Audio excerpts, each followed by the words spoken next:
কেমন আছো বন্ধুরা? আশা করি সকলেই ভালো আছো।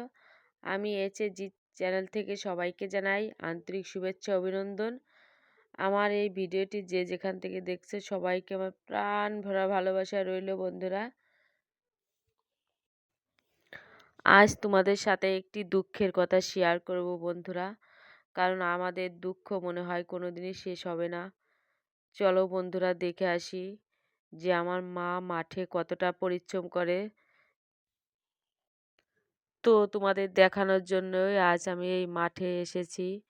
তো দেখো আমরা কতটা কষ্টে জীবনযাপন করি। কারণ আমার মার কোনো ছেলে সন্তান নেই। আমি হচ্ছি একা। আমি মার তেরকম সাহায্য করতে পারি না বন্ধুরা। মা-বাবা বয়স হয়ে গেছে তবুও অনেক পরিশ্রম করে। মাঠে অনেক কাজ করে। তোমাদের সেটাই দেখাবো বন্ধুরা। তোমাদের কাছে আমি কোনো লুকায় নেই, কারণ তোমরা তো যেহেতু আমার বন্ধু, ভবিষ্যতের একটা পথ। তাই তোমাদের কাছে আমি সব কিছুই খুলে দেখাবো এবং শেয়ার করব। এই দেখো বন্ধুরা, এটা হচ্ছে আমার মা-বাবা। আমার মা-বাবাও অনেক পরিশ্রম করে বন্ধুরা। কারণ তাদের ছেলে নাই, এসব কাজ কে করবে? আমি তো মেয়ে, আমি তো কাজ তাদের সাহায্য করতে পারি না। তাই মা মাঠে পেঁচ কোবাতে গিয়েছে দেখো বন্ধুরা। আমাদের একটু পেঁচ লাগিয়েছে। পেঁজির ক্ষেতে হয়ে গেছে, মানে এখন কোপ দিতে হবে। কিন্তু টাকার অভাবে নিতে বা কিষাণ নিতে পারছি না। তাই মা-বাবা দুজনেই গেছে। মার বয়স হয়ে গেছে তাও ওইভাবে কাজ করে। কারণ আমাদের অভাবের সংসার আমরা কিভাবে চলবো? তো তাদের একটা ছেলে সন্তান নাই, তাদের কে রোজগার করে খাওয়াবে বন্ধুরা? তাই মা তো মাই, সবারই মা। কারণ আমার মা হলে, আর তোমরা আমার বন্ধু, তোমাদেরও মা। তাই মার জন্য তোমরা একটা প্লিজ বন্ধুরা লাইক কমেন্ট করো আর চ্যানেলটি সাবস্ক্রাইব করো। সাবস্ক্রাইব করে আমার পাশে থেকো বন্ধুরা। তোমরা তো আমার ভাই বোন, বন্ধুই। কারণ তোমরা অবশ্যই মার একটু সুখের জন্য ভিডিওতে লাইক কমেন্ট করো। তো আমার মা-বাবা অনেক পরিশ্রম করে বন্ধুরা, দেখো তোমাদেরও মা-বাবা দেখো বন্ধুরা কত পরিশ্রম করছে। আর ওটা হচ্ছে আমার মনি জি, অভিজিৎ ওখানে গিয়েছে দেখো বন্ধুরা। কারণ তাদের আমি কোনো কিছুই করতে পারি না বন্ধুরা। শুধু আমি হচ্ছি কষ্ট দেওয়ার ভাগীটাই। তো মার হচ্ছে হাই প্রেশারের লোক, একবার স্ট্রোক করেছিল।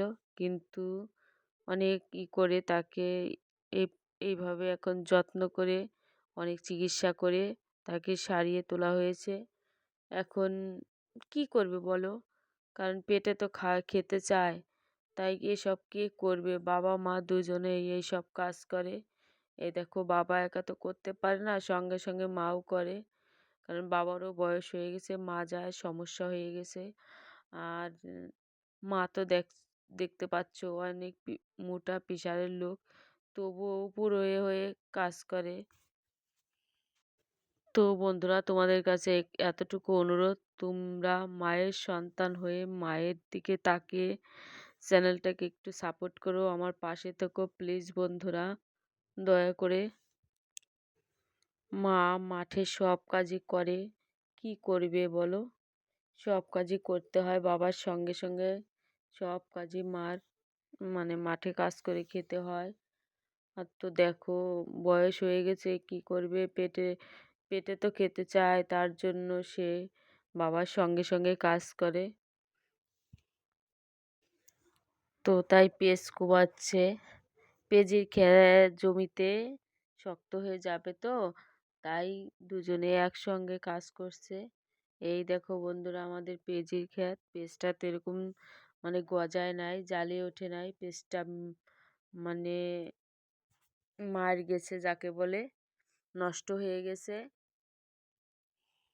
তো দেখো বন্ধুরা ওই যে পাশে বাবার পিছনে হচ্ছে পটল, পটল ক্ষেত। ওটা আমাদের না, ওটা হচ্ছে সাইডে কাকাদের। অনেক পটল ধরেছিল।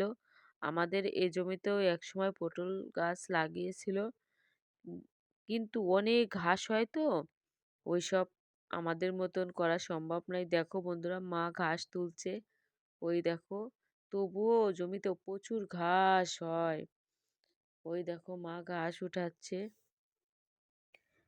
এটা হচ্ছে মুড়ি কাটা পেঁচ যাকে বলে সেই পেঁচ। বাড়িতে ছিল তো, তাই ভাবলাম লাগিয়ে দেই। বাড়িরটা একটু লাগিয়ে দেই, জমিটাও পড়ে রয়েছে। সেই জন্য এখানে লাগিয়ে দিয়েছি। পেঁয়াজের তো প্রচুর দাম, কি করব বলো। সামনে আর একটু ছিল, লাগাতে পারিনি, মানে এই পেঁয়াজটা দিয়ে দেখা যায় আস্তে আস্তে চলতে পারবো, সে একটা কায়দা করে লাগিয়েছে। যদি পেঁয়াজটা নষ্ট হয়ে যায় তাহলে আমাদের চলার মতন, খাওয়া পড়ার মতন কিছুই থাকবে না বন্ধুরা। তো দেখো বন্ধুরা, মা ঘাস টেনে টেনে পরিষ্কার করে দিচ্ছে, কারণ তা না হলে আবারও হবে। তো বন্ধুরা, প্লিজ আমার পাশে থেকো। মায়ের